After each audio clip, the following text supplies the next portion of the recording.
저는 50대인 두 아이의 엄마입니다. 30대 초반에 첫 결혼을 하고 1년도 되지 않아 남편의 바람기 때문에 이혼을 했어요. 그리고 친정의 도움으로 빌딩가에서 샌드위치와 커피를 파는 가게를 열었죠.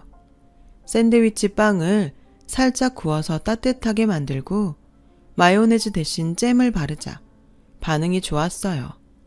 회사원들이 아침이나 점심으로 많이 사가면서 가게는 안정적으로 운영이 되기 시작했고요. 그러다가 남편을 만나게 됐네요. 남편은 아들, 딸, 남매를 혼자 키우고 있었어요. 저희 가게는 회사원들이 퇴근할 때면 끝내곤 했는데 어느 날 그 사람이 와서 죄송한데 제가 퇴근할 때 가져갈 수 있게 샌드위치를 좀 만들어 주실 수 있을까요? 저희 애들이 여기 샌드위치를 먹어보고는 자꾸 사다 달라고 해서요. 라며 부탁을 하더군요. 저는 미리 계산을 해주시면 원하는 만큼 만들어 드리겠다고 했고 남편은 고맙다고 인사를 했어요. 그 후로도 남편은 종종 샌드위치를 사갔어요. 제가 밥이나 간식을 챙기는 게 힘들 때가 많았는데 덕분에 요즘 많이 편해졌습니다. 라며 인사하길래 혼자서 아이들 키우느라 고생이 많으시네요. 라고 하자 고생은 애들이 더 심하죠. 너무 어릴 때 엄마랑 떨어져서요. 저라도 잘해야지 하면서 노력은 하는데 그게 부족할 때가 많겠죠. 그런 아빠라면 애들도 그 마음 다 알 거예요. 부인하고는 이혼하신 건가요? 라고 조심스럽게 물었어요. 네, 이런저런 사정이 있어서 한두 살짜리 놓고 그렇게 나갈 수밖에 없었던 거, 그 심정도 이해는 합니다. 라길래 저도 모르게 이렇게 성실하고 좋으신데 왜 그랬을까요? 전 남편이 하도 바람을 피워서 이혼했거든요. 라고 제 얘기를 하고 말았죠. 그러면서 저와 남편은 점점 가까워졌고 저는 종종 샌드위치 말고도 아이들 먹을 과일과 견과류 간식을 만들어서 싸서 같이 보내주곤 했어요.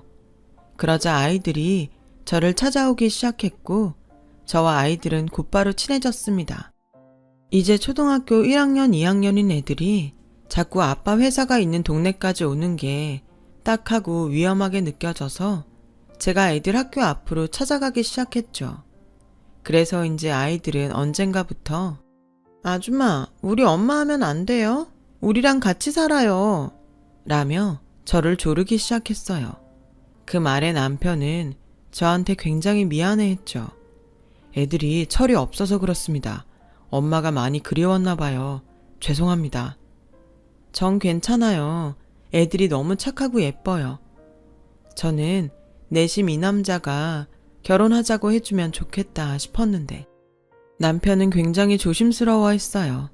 그게 남편 가족들이 극성을 넘어 사람을 괴롭히는 수준이어서라고 고백하더군요. 내가 애들 친엄마 나간 거 이해한다고 그랬잖아. 나도 견디기 힘든 사람들이야. 그러니 그 사람을 탓할 수만은 없고 당신도 상처받고 힘들어할 게 벌써 눈에 보인다고. 그럼 우리 좀 먼 데로 가서 살면 어떨까? 애들도 날 좋아하는 것도 있지만 나도 당신이랑 애들이 좋아. 이런 내 말에 남편은 용기를 냈고 얼마 후 저희는 재혼을 하게 됐네요. 조촐하게 식사를 하며 결혼식을 대신했는데 남편은 자기 집 식구들을 부르지 않고 친구들을 불러 자리를 채웠어요. 그만큼 남편도 자기 가족에 대한 상처가 컸던 거죠. 그리고 시어머니는 남편의 친모가 아니라더군요. 신우도 어머니가 데려온 딸이고요. 아버지가 돌아가시고 두 사람과 연락을 안 하는 것도 이해는 됐어요. 친어머니여도 자기 아내한테 심하게 하면 힘들 텐데 계모와 이복동생이 그러니 오죽했을까 싶었어요. 애들 친엄마가 공부 잘하고 똑똑한 사람이었는데 친정이 가난했거든.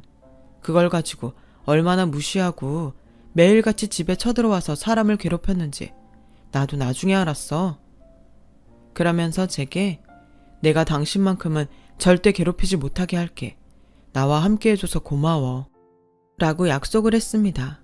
하지만 그 약속도 무색하게 시어머니와 신우는 저희 집을 찾아낸 거죠. 처음 본 시어머니와 신우는 정말 콧대가 하늘을 찌를 것처럼 도도해 보였어요. 화려한 옷차림에 화장도 그렇고 몸에 입고 걸친 것 모두 명품이더군요. 신우는 제가 내놓은 찻잔이 싸구려라서 차를 못 마시겠다고 하고, 시어머니는 대뜸 안방에 들어가 장을 열더니 제가 가져온 이불 세트를 거실 바닥에 던지며 버리라더군요. 너는 우리 집을 뭘로 보고 이딴 걸 가져온 거냐? 시댁 안 부르고 니들끼리 사는 거라고 아무렇게나 막 했나 본데, 수용이 아버지가 살아있었으면 지금 종합병원 원장 됐을 사람이야. 우리 집안이 이런 집안인데 감히 네가 이런 걸로 때우려고 들어? 라고 했고, 신우는 냉장고 안에서 과일을 꺼내 들고, 어머, 좋은 건 지들만 먹으려고 깊숙한 데 감춰둔 거 봐. 엄마, 얘 눈속임 하는 걸 수 있으니까 거기 서랍장 다 열어봐. 라며 안방으로 쳐들어와서 화장대며 보석함을 죄다 들쑤셨어요. 그리고는 남편이 결혼 기념으로 해준 목걸이 반지 세트를 챙기길래 제가 나서서 그건 애들 아빠가 저한테 준 선물이에요. 라고 하자 신우가, 근데 넌 왜 우리한테 선물 안 해? 너 수영이 그 회사 상무인 거 알고 접근한 거지? 그래놓고 어디서 날로 들어와서 등골 빼먹고 살려고 들어? 라며 말도 안 되는 소리를 하며 난리를 쳤어요. 결국 시어머니는 네 선물 되찾고 싶으면 우리 한복하고 밍크코트 진주 목걸이, 귀걸이 이렇게 세트로 해서 가지고 찾아와. 안 그러면 국물도 없어. 저는 때마침 딸아이가 집에 왔길래 아이를 보호하려고 알겠다며 두 사람을 얼른 돌려보냈어요. 그런데 그날 다른 때보다 훨씬 늦게 온 남편이 시어머니와 신우가 가져갔던 결혼 선물들을 가지고 왔더군요. 이걸 당신이 어떻게 시댁에 갔었어? 어떻게 알고? 했더니 딸아이가 집에 온 할머니와 고모를 보고 아빠한테 전화를 했다는 거예요. 애들이 어려도 알 건 다 알아서 할머니랑 고모가 엄마 괴롭힌다고 울고불고 하더라고. 당신 그런 일이 있었으면 나한테 전화를 했었어야지. 그걸 왜 꼼짝없이 당하고만 있어. 나는 당신이 그런 거 다 참다가 떠날까봐 그게 더 두려워. 미안. 나는 어쨌든 시어머니랑 신우한테 인사도 못했었으니까 차라도 대접하고 보내려고 했던 건데 정말 그럴 줄은 몰랐어. 내가 괜히 지민이 지성이 걱정시켰네. 다음부터는 내가 처신 잘할게. 라고 했고, 남편은 다음 날로 집을 내놓고 이사갈 곳을 알아봤어요. 저희 가족은 시댁에서 쳐들어오고 한 달도 안 돼서 수도권 막 개발한 곳으로 이사를 갔어요. 남편은 몇 번이고 찾아오려는 어머니와 신우를 막았고, 집 앞까지 찾아와서 제가 남편과 시댁을 이간질했다며 난리를 쳤을 때는 경찰에 신고한 적도 있었어요. 그래도 당신 어머니하고 누난데 신고해도 괜찮아? 집안 물건 다 들쑤셔놓고 지들이 가져가고 싶은 거 가져가고 그런 일 또 당하고 싶어? 가족이라고 해도 지켜야 될 선이 있는 거야. 그 선을 모르면 이렇게 해서라도 알게 해야지. 남편은 아주 단호했어요. 그러자 시어머니와 신우는 점점 전화도 하지 않았고 집에 찾아와 난동을 부리는 일도 없어졌어요. 그렇게 10년 가까이 지냈던 것 같네요. 남편과 저, 그리고 아이들은 평온하게 잘 지냈어요. 그런데 남편이 조금씩 아프기 시작하더군요. 자주 피곤하다고 하고 몸무게도 쑥 빠지더니 급기야 회사에서 탈진해서 쓰러져 병원에 실려가는 일이 생겼어요. 연락을 받고 응급실로 달려간 저는 의사에게서 정밀검사를 받아야 한다는 말을 들었어요. 나쁜 병이면 어쩌나 마음을 졸이는 제게 남편은 별일 아닐 거라고 걱정 말라고 했지만 검사 결과는 위암 말기였어요. 정말 마른 하늘의 날벼락이었죠. 이제야 행복하게 사나보다 했는데 남편이 암에 걸렸으니까요. 나을 수 있다는 희망을 가져보려고 애를 썼지만 남편의 상태는 갈수록 나빠져 가기만 했어요.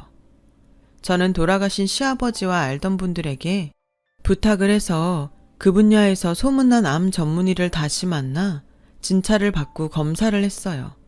하지만 새로운 항암 치료를 해보려고 할 때 남편은 세상을 떠났어요. 남편의 영정사진을 앞에 두고 혹시라도 내 노력이 부족했던 건 아닌가 몇 번이고 지난 날들을 돌이켜봤어요. 좀 더 잘할 걸, 좀 더 애써볼 걸 하는 마음만 남았고 모든 게 후회스럽고 애통했어요. 아이들을 끌어안고 울고만 있는데 시어머니와 신우가 들이닥쳤어요. 두 사람은 검은 옷을 입고 오긴 했지만 손톱에 바른 매니큐어는 그대로였어요. 표정을 보니 꼭 이때를 기다렸다는 것 같았고 바로 저를 몰아내고 자기들이 상주자리에 들어서더군요. 그리고 문상객들도 다 있는 데서 한다는 말이 수용이 회사에서 돈은 얼마나 나온대니? 그것까지 네가 갖겠다고 나서는 건 아니겠지? 너한텐 이미 니들이 살던 집이 있잖아. 그거 없으면 너 갈 곳도 없을 테니 그건 놔두마. 라는 거였습니다. 마치 선심이라도 쓰는 것처럼 말이죠. 그게 무슨 말씀이세요? 고인 앞에 꽃 한 송이 놓기도 전에 돈 얘기부터 하시는 거예요? 아무리 친어머니 친누나가 아니었다고 해도 너무하시네요 정말. 라고 하니 신우가 나서서 그러는 너는 애들 친엄마라도 되나 보다. 어따 대고 친엄마 친누나 아니라는 말을 들먹거려? 뭐 하나 내세울 것도 없는 게 수영이만 빨아먹었으니 애가 이렇게 허망하게 가버리지. 라고 하더니 그 자리에 주저앉아 땅을 치며 우는 신용을 하더군요.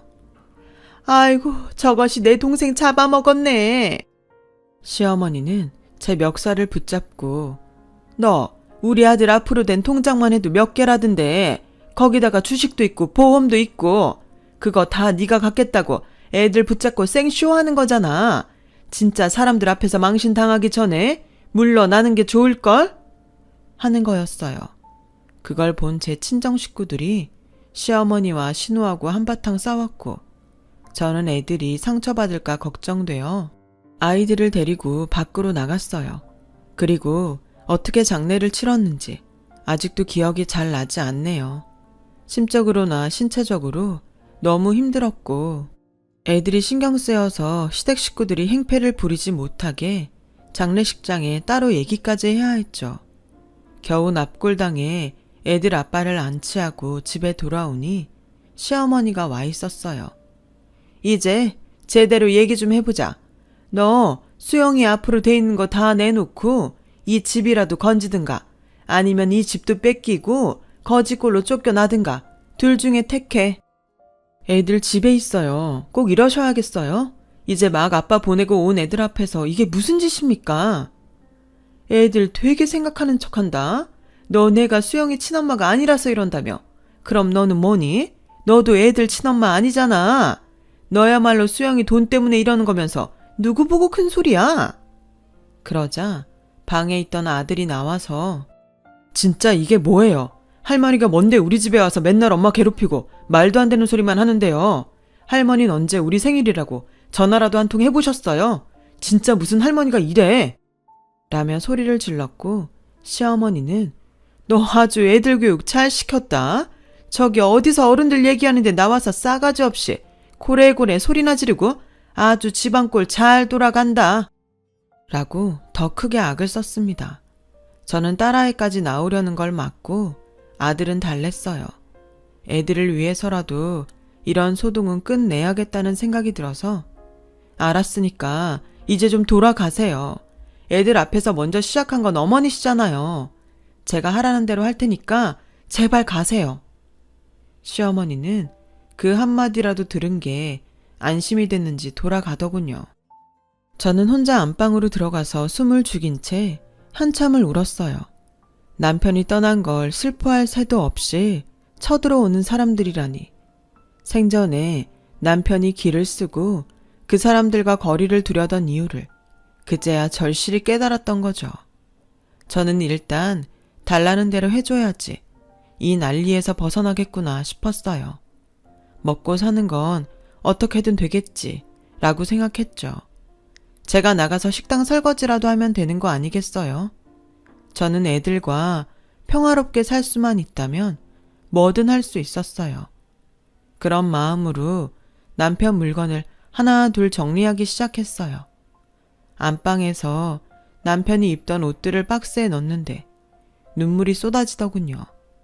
하나하나 남편 손때가 묻은 물건들을 볼 때마다 눈물이 흘렀지만 마냥 울고만 있을 수는 없어서 서둘러 남편 서재로 갔어요.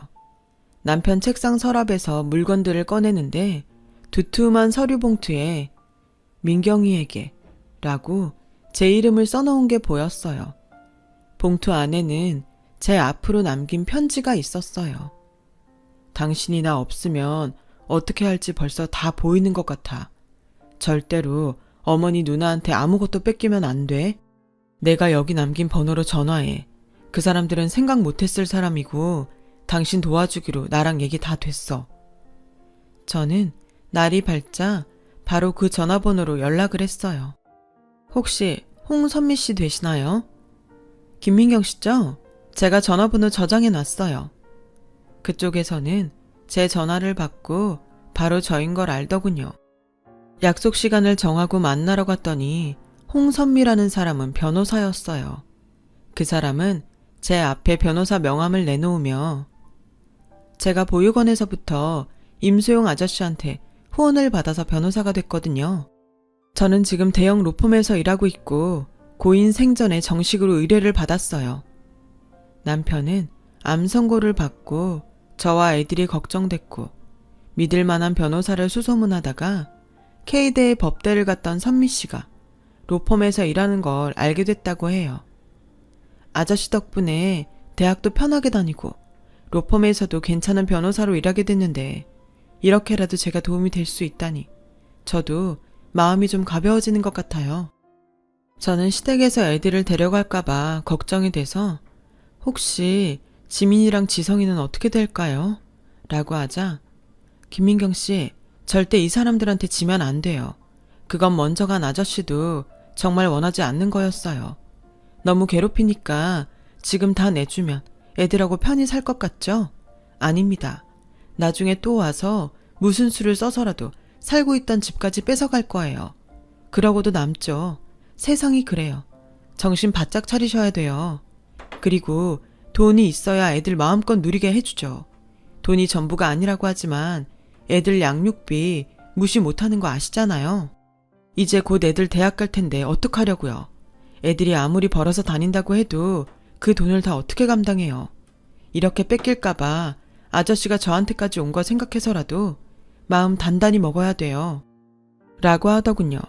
선미 씨는 녹음기가 내장된 펜을 제게 주면서 시어머니와 시누이를 만날 때 꼭 옷 같은 데에 꽂고 있으라고 했습니다. 저는 시키는 대로 했죠. 시어머니와 시누가 제게 하는 폭언을 그대로 다 녹음해 두었습니다.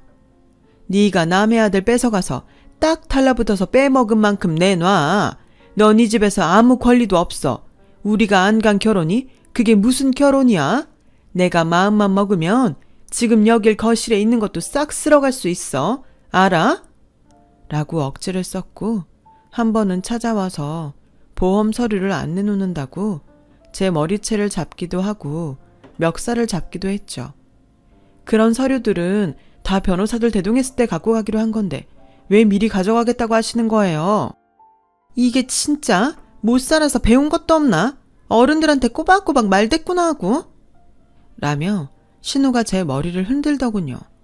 게다가 처음에는 애들을 키운다더니 시어머니 말이 달라졌어요. 애들 싸가지 없는 거 보니까 너랑 똑같더라. 우리가 데려간다고 인간 될 것 같지도 않으니까 네가 끼고 잘 살아봐. 라며 모욕적인 말도 막 하더군요. 그리고 양쪽의 변호사와 함께 만나는 날이 됐어요. 시어머니 신우는 저와 같이 있는 선미 씨를 보더니 무시하듯 비웃으면서 콧방귀를 끼더라고요. 저런 어린 여자가 무슨 변호사라고? 그러자 선미 씨는 이런 식으로 하시면 저 진행 못 시킵니다. 의뢰인 단속 좀 잘하시죠? 라며 상대 변호사에게 딱딱하게 말했고 시어머니 변호사는 이러면 좋을 게 하나도 없다며 막말이나 폭언은 하지 말라고 설득을 하느라 바빴어요. 선미 씨가 이름 있는 대형 로펌 변호사이고 남편이 생전에 직접 의뢰를 했다고 하니 시어머니와 신우 안색이 점점 나빠지더군요. 선미 씨는 서류를 내밀며 이건 임수용 씨가 생전에 제게 남긴 유언장과 제게 모든 절차를 맡긴다는 위임장입니다. 둘 다 공증받은 거고요. 여기 보시면 임수용 씨 재산을 모두 지금 부인인 김민경 씨에게 남긴다고 다 되어 있죠? 여기서 임수용 씨 계모이신 박희자 씨와 이복 누나 임영옥 씨에게 가는 건 아무것도 없습니다. 선미 씨가 또박또박 설명을 하니 그쪽 변호사는 난감한 표정을 지었어요. 그리고 시어머니한테 이건 소송해도 피곤하기만 하고 돈도 못 받을 확률이 아주 높다며 포기하도록 유도하더라고요. 하지만 그냥 물러날 수 사람이 아니었죠. 이게 다 저 여자한테 휘둘려서 그런 거예요. 이대로 다 뺏기면 우리 아들 하늘에서 원통에서 통곡할 거라고요. 라는 시어머니 앞에 제가 병원 진단서와 녹음기를 내놓았어요. 어머니하고 형님이 저 붙들고 흔들고 쳐서 생긴 멍 때문에 병원에 가서 진단서 뗀 거예요. 그리고 이건 어머님이랑 형님이 제게 어떻게 했는지 다 녹음된 거고요. 제가 녹음기를 틀자 시어머니와 신우는 입을 딱 다물었어요. 시어머니 변호사는 인상을 쓰며 두 손 두 발 다 들고 가더군요. 저는 두 사람에게 앞으로 어머님이랑 형님 저한테 오셔서 말도 안 되는 소리 하고 애들한테 모욕적인 말 하면 저 다 소송 걸 거예요. 그리고 애들하고 제가 입은 정신적 피해 보상까지 다 요구할 거라고요. 라고 하자 두 사람은 더 이상 아무 말도 하지 못하고 돌아갔네요. 변호사의 두 손을 꼭 붙들고 울먹이며 정말 고마워요. 변호사님 아니었으면 저 이렇게 할 수 없었을 거예요. 이걸 다 어떻게 갚아야 할지. 무슨 소리를 하시는 거예요. 이게 다 민경 씨가 잘 버텨서 지켜낸 거죠. 정말 잘해오셨고 용기 많이 내주셨어요. 아저씨도 하늘에서 기뻐하고 계실 거예요. 라며 눈시울을 붉히더군요.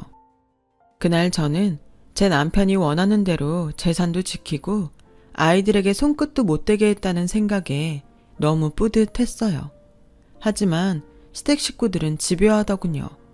그 뒤로도 몇 번 집으로 찾아오고 애들 학교 앞까지 가서 난리를 피운 적도 있었죠. 니들이 엄마한테 속는 거야. 그 여자가 돈 다 꿀꺽하고 너네는 언제 봤냐는 듯이 손 털고 나갈 거라니까. 라며 악을 쓰는 신우에게 아들인 지성이가 폭력을 사용할 뻔했고 그것 때문에 경찰서에 있다고 연락이 왔어요.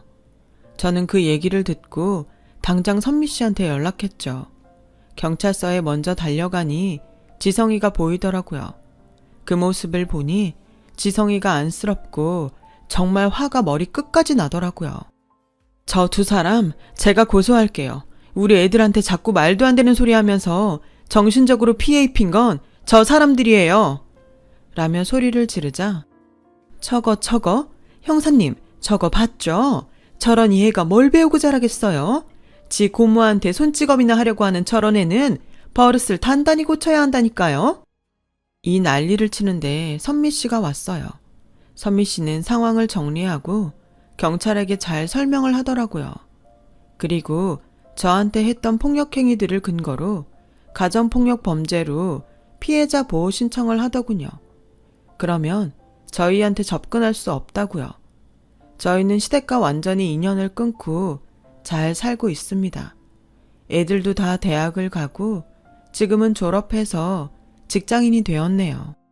저는 손재주가 좋은 걸 살려서 전통 공예를 배우고 공방에 나가고 있고요. 애들과 가끔씩 선미 씨도 만나며 그렇게 평온하게 살고 있습니다. 이 자리에 남편이 있다면 더할 나위 없이 좋겠지만 이게 다 남편이 만들어준 든든한 인연이니 매일 감사하며 살고 있습니다. 여보, 오늘따라 당신이 많이 보고 싶다. 아이들 잘 키우고 열심히 살다 당신 보러 갈게. 제 얘기 들어주신 분들 감사드리고요. 다들 평안하시고 행복하시길 바라겠습니다. 건강하세요. 여러분, 사연 댓글에 응원과 현명한 조언 부탁드려요. 좋아요와 구독은 저에게 큰 힘이 됩니다. 오늘도 좋은 일 가득하세요.